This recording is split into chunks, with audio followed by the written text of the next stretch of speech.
Bonjour frères et sœurs. Aujourd'hui, je vais vous parler d'un songe qui m'avait été donné il y a quelques années de cela sur Branham. Parce que c'est quelque chose qui vous concerne aujourd'hui.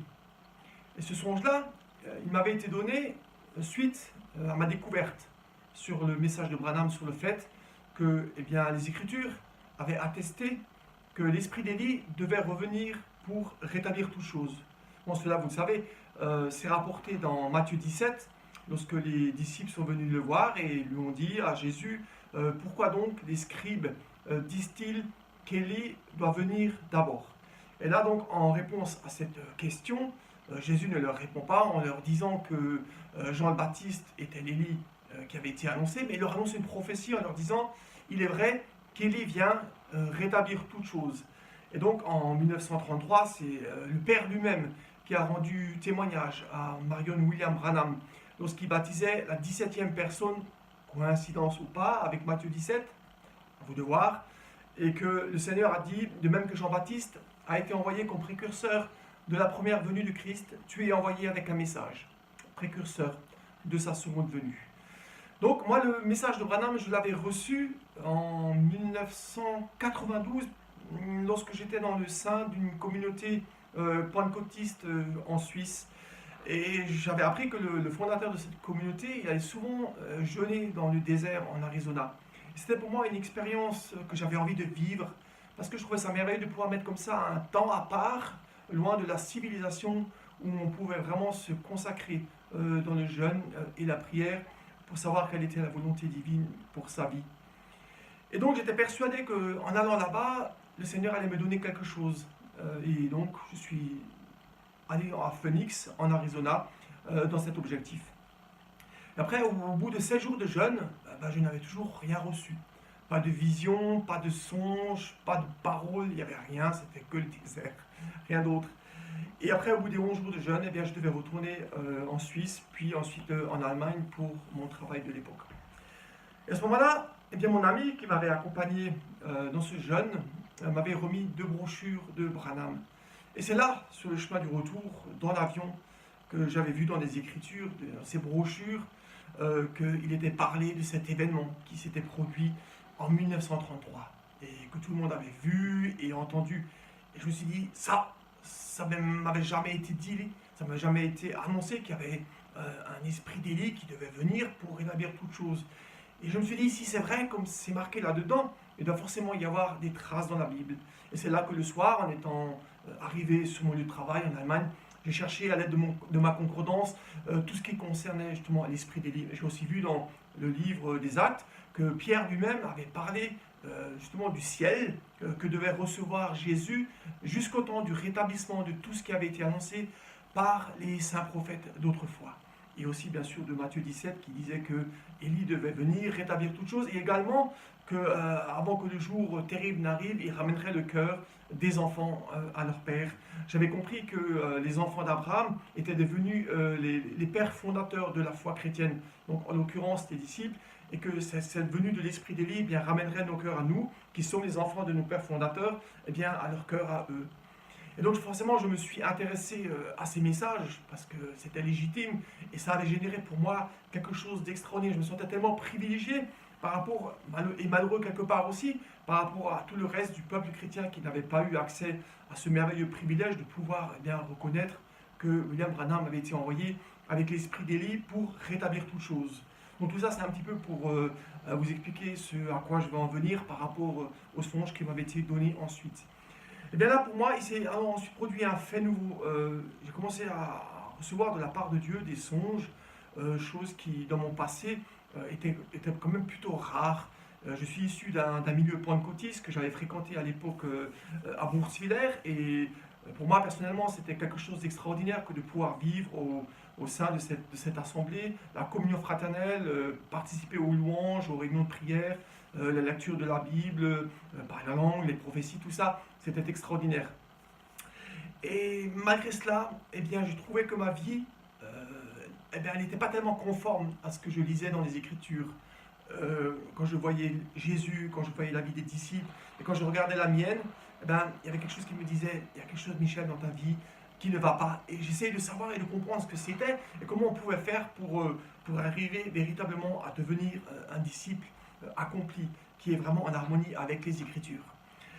Et donc, c'est dans cette recherche que j'ai à un moment donné, au bout de 2 ans et demi d'adhérence à ce milieu-là, quitté justement cette église pentecôtiste pour aller dans une communauté pentecôtiste, qui elle, je trouvais que c'était un petit peu plus proche de la vérité. Bien que ce soit l'église pentecôtiste, que ce soit l'église baptiste ou catholique, ou les communautés, tout ça, ça reste des sectes d'un point de vue étymologique, parce que c'est pas la peine de se leurrer, je veux dire, le dictionnaire dit qu'à partir du moment où plusieurs personnes sont rassemblées autour d'une même idée philosophique ou religieuse, le dictionnaire dit c'est une secte. Donc voilà, ça c'est pour répondre à ceux qui pensent que c'était une secte. Oui, c'était une secte, de la même manière que l'église catholique en est une, ou peu importe. Bon bref, et bien c'est là-bas, dans le sein de cette communauté, que j'ai reçu le message de frère Branham. Et là j'ai compris qu'effectivement, il y avait quelque chose qui était là-dedans, sous ce 7e sceau. Et le Seigneur m'a révélé ma véritable identité. Il m'a fait comprendre dans sa lumière que mon esprit n'était pas humain, comme je l'avais toujours pensé depuis que je suis né, et comme vous l'avez certainement pensé vous aussi, mais qu'il était divin. Et d'avoir reçu cette révélation, ça a véritablement tout bouleversé dans ma vie. Ça a été un petit peu comme si je savais que Christ vivait en moi, comme vous le pensez aussi, vous qui n'avez pas eu accès à cette lumière, mais vous ne savez pas où il est en vous.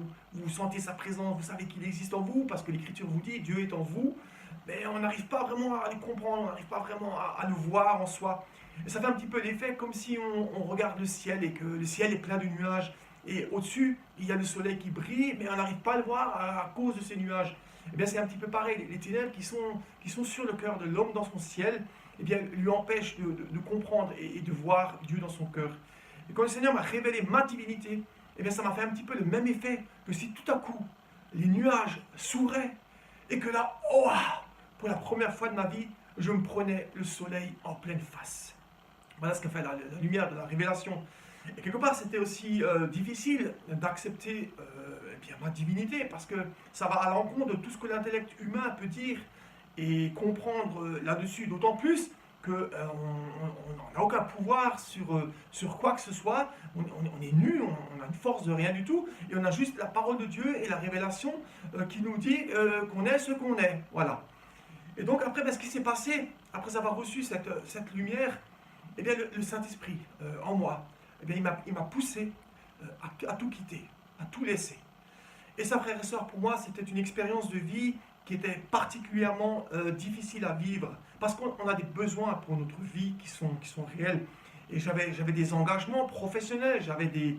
Comment dire ça? J'avais pas seulement des engagements professionnels, j'avais tout un statut social qui était là, de par mon travail.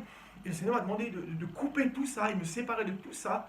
Et ça, frères et sœurs, c'était très difficile à faire. Et ça demandait quand même beaucoup de foi en sa parole et de confiance pour pouvoir laisser le Seigneur accomplir cette expérience dans ma vie de mort à soi-même.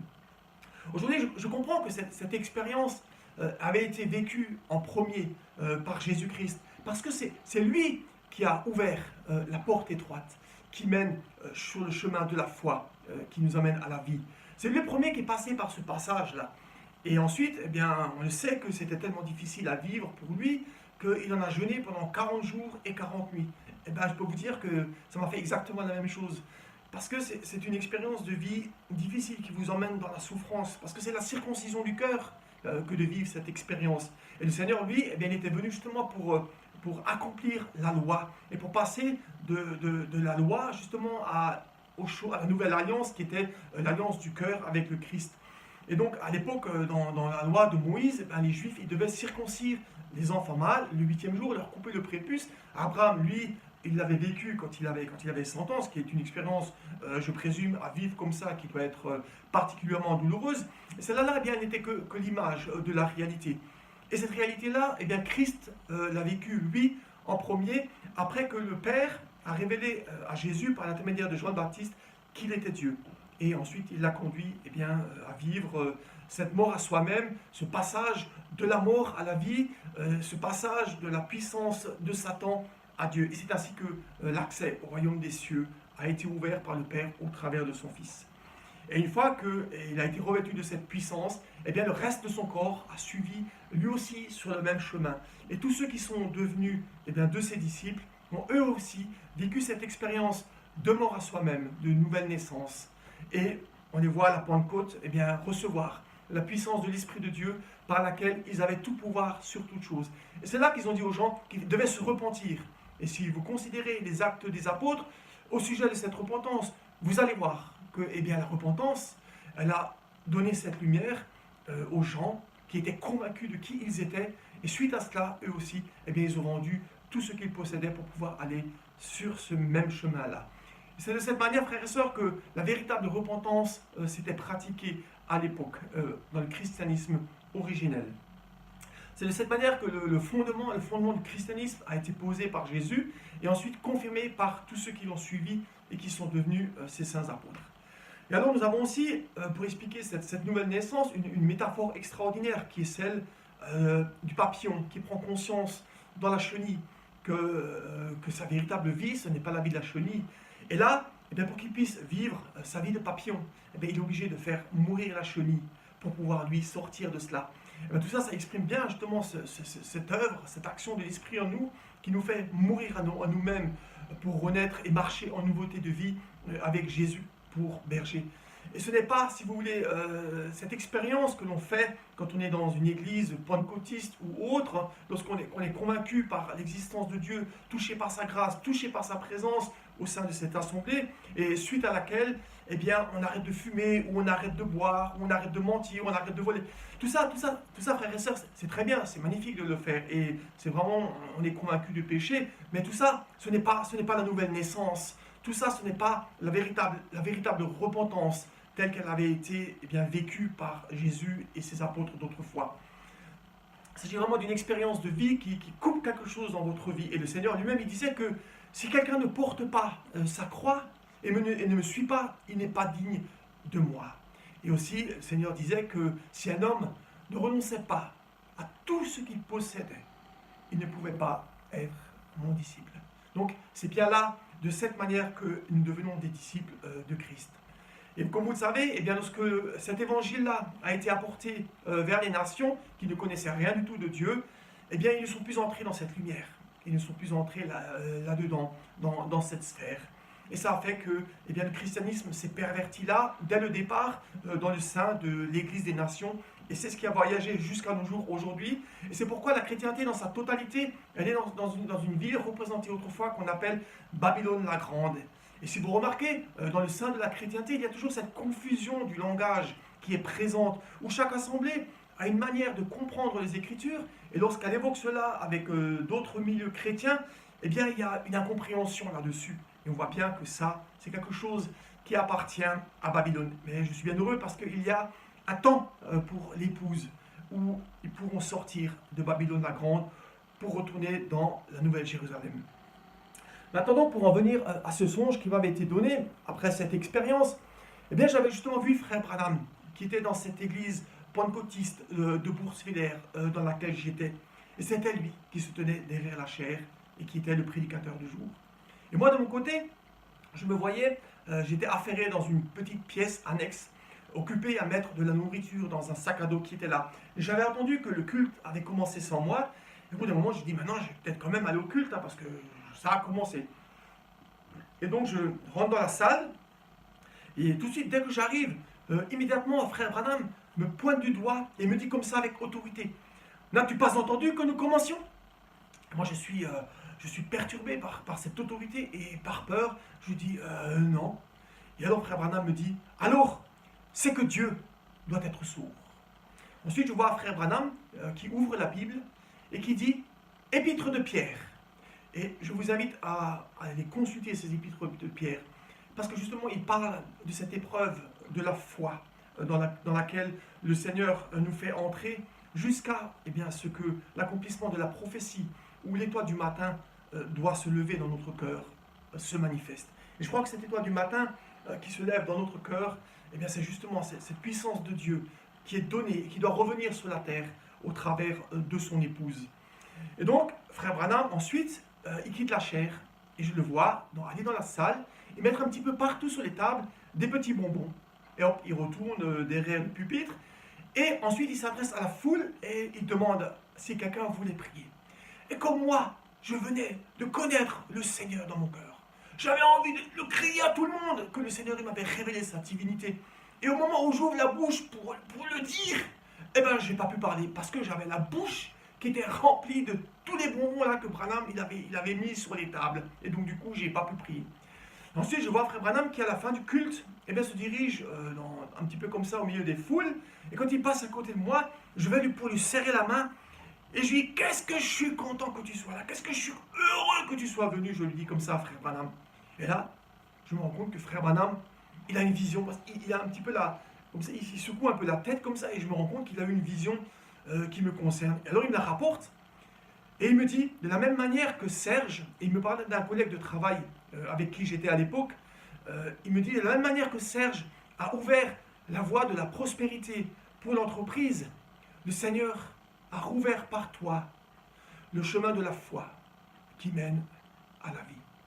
Voilà ce que frère Branham me disait sur cette expérience de vie que le Seigneur m'avait fait vivre à l'époque et qui était difficile, frères et sœurs, parce que quand vous devez descendre, vous abaisser jusque-là, vous mettre à la dernière place, à n'être plus rien au sein de cette société, ce n'est pas facile, que de devenir qu'une ordure. Hein. Comme Paul il le disait, je suis devenu une ordure pour ce monde, une balayure. Et donc, le Seigneur m'avait donné ça comme songe. Et ensuite, il m'avait donné un autre songe qui, cette fois, lui, me montrait l'épouse. Eh bien, l'épouse, elle était en train de vivre un exode dans le rêve. Elle était sortie de l'Égypte et elle était passée, on aurait cru, ça ressemblait à une porte des étoiles. Et cette porte des étoiles, en principe, elle devait s'ouvrir de nouveau sur la terre de Canaan. Mais je voyais que l'épouse, elle était coincée, elle était bloquée dans le vortex. Elle était là, entre deux mondes, ni plus en Égypte, mais plus non plus en terre promise. Et le Seigneur, dans le rêve, il me disait qu'il allait devoir aller là-dedans pour la chercher et la sauver. Donc voilà, c'est le songe qui m'avait été donné sur l'épouse. Et ça, je crois, frères et sœurs, que vous qui avez reçu la compréhension sur le fait que Marion William Branham était bien Lily qui devait venir établir toutes choses, je crois que vous qui avez compris ça, vous avez aussi très certainement compris ce qui était caché là, sous ce 7e sceau, et qui concerne notre véritable identité qui n'est pas humaine, mais qui est divine. Parce que, excusez-moi, l'épouse, elle est divine, hein, elle n'est pas humaine. Hein. Et l'homme, lui, il est bien à l'image de Dieu.